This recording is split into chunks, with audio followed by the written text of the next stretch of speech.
Hi friends, welcome to Madhavi's kitchen. ఈరోజు టమాటా రోటి పచ్చడి ఎలా ప్రిపేర్ చేసుకోవాలో చూసేద్దాం. టమాటాలని ముక్కలుగా కోసుకోవాలి. పచ్చిమిరపకాయలు కాడలు తుంచి నూనెలో వేయించుకోవాలి.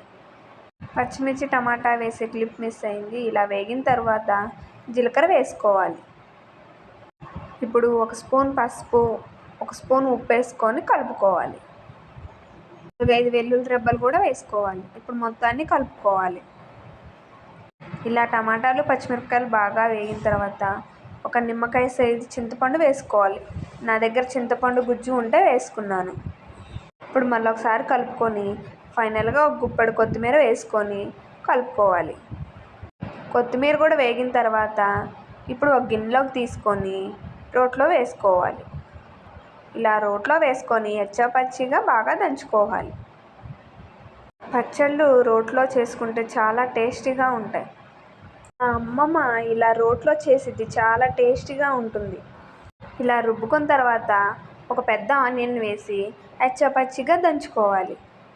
ఇప్పుడు ఒక గిన్నెలోకి తీసుకోవడమే. అంతే, టమాటా రోటి పచ్చడి రెడీ.